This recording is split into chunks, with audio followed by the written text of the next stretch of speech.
Halo Sobat Daruma, tidak terasa kita sudah berada di penghujung Juli 2026. Sebentar lagi kita akan memasuki bulan kemerdekaan dan memperingati hari ulang tahun Republik Indonesia yang ke-81. Setiap kali Agustus datang, saya selalu percaya kemerdekaan bukan hanya tentang mengenang perjuangan para pendahulu. Kemerdekaan adalah kesempatan untuk berhenti sejenak melihat perjalanan bangsa, lalu bertanya kepada diri sendiri, apa yang sudah kita lakukan untuk Indonesia? Kalau saya melihat perjalanan sejak awal tahun 2026 hingga hari ini, Indonesia sedang mengalami perubahan yang sangat menarik.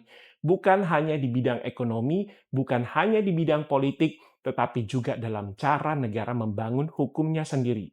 Saya melihat arah politik hukum nasional semakin jelas, khususnya dalam pengelolaan sumber daya alam. Berbagai kebijakan mengenai hilirisasi, penguatan tata kelola pertambangan, energi, serta komoditas strategis menunjukkan bahwa negara sedang berusaha menerjemahkan amanat pasal 33 Undang-Undang Dasar 1945 bahwa kekayaan alam Indonesia harus memberikan manfaat sebesar-besarnya bagi kemakmuran rakyat. Apakah semua kebijakan itu sempurna? Tentu tidak. Selalu ada kritik, selalu ada perbedaan pendapat, dan justru itulah demokrasi. Karena politik hukum bukan tentang membuat semua orang setuju, tetapi tentang menentukan arah bangsa untuk masa depan. Namun, menurut saya, tahun 2026 akan lebih dikenang karena satu hal yang sangat penting. Indonesia mulai benar-benar meninggalkan rezim hukum pidana kolonial Belanda. KUHP nasional mulai berlaku. Ini bukan sekedar mengganti kitab undang-undang. Ini adalah simbol bahwa Indonesia semakin percaya diri membangun sistem hukumnya sendiri. Lebih menarik lagi, KUHP yang baru juga membawa perubahan paradigma.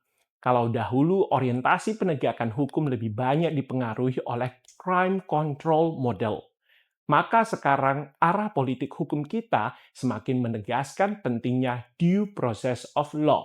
Artinya, negara tetap harus tegas terhadap kejahatan, tetapi negara juga wajib menghormati hak setiap orang.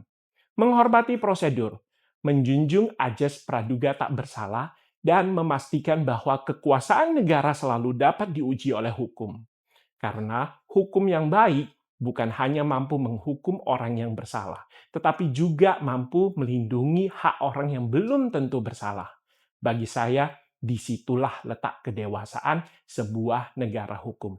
Sebagai advokat, perubahan ini saya rasakan secara langsung. Hari ini profesi hukum sudah jauh berbeda dibanding beberapa tahun yang lalu.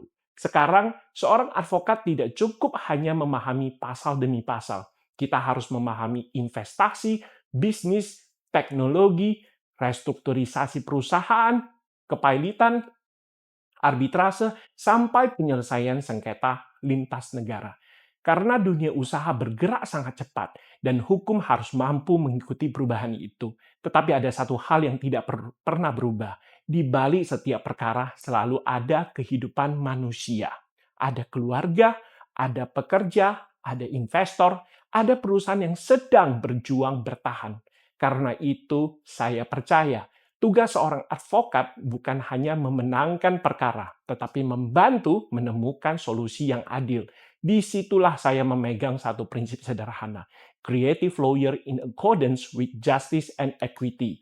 Bagi saya, creative lawyer bukan berarti mencari celah hukum, bukan memutarbalikkan aturan, tetapi berani berpikir kreatif untuk menemukan solusi hukum yang inovatif tanpa pernah meninggalkan keadilan, kepatutan, dan integritas.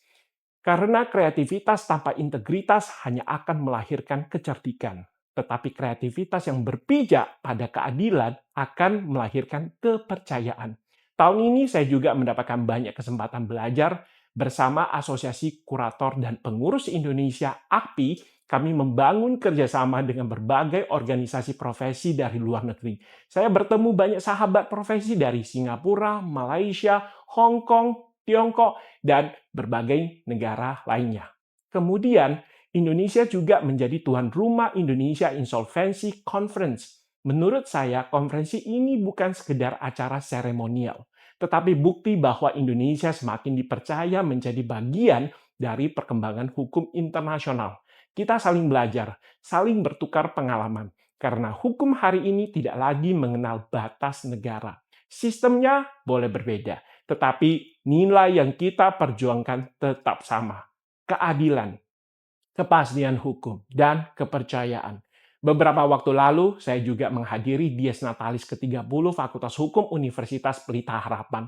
Tema yang diangkat sangat sederhana, tetapi sangat mendalam. Berakar dari keadilan, bertumbuh dengan kepastian, dan berbuah manfaat bagi masyarakat Indonesia. Saya langsung teringat kepada formula Gustav Radbruch, bahwa hukum tidak cukup hanya memberikan kepastian. Hukum juga harus menghadirkan keadilan dan memberikan manfaat.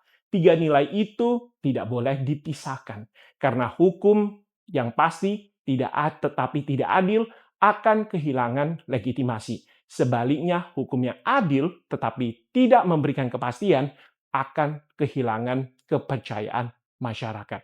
Sobat Daruma, semua perjalanan selama pertengahan tahun 2026 ini membuat saya semakin yakin Indonesia sedang bertumbuh.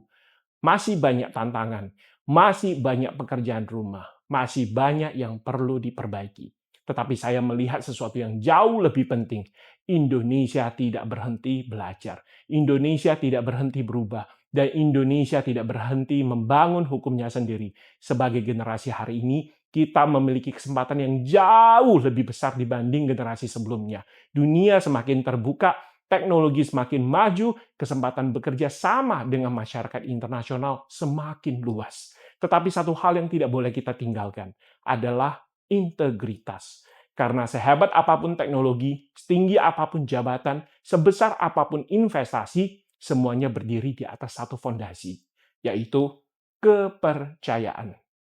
Dan kepercayaan selalu lahir dari integritas.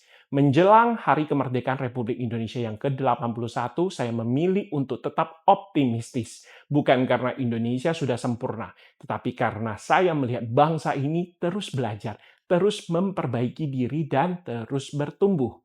Kemerdekaan bukan sekedar warisan sejarah. Kemerdekaan adalah tanggung jawab setiap generasi untuk meninggalkan Indonesia dalam keadaan yang lebih baik daripada saat kita menerimanya. Saya percaya a creative lawyer always work in accordance with justice and equity. Mari terus berkarya, berpikir kreatif, menjaga integritas, dan menjadikan hukum sebagai jalan menuju keadilan. Karena Indonesia yang besar bukan hanya dibangun oleh kekayaan sumber daya alamnya, tetapi dibangun oleh manusia-manusia yang berkarakter, berintegritas, berani berpikir, dan berani memperjuangkan keadilan. Saya Daruma Daisy, sampai jumpa di cerita Daruma berikutnya. Bincang dan kenali hukum. Dirgahayu Republik Indonesia ke-81 Merdeka!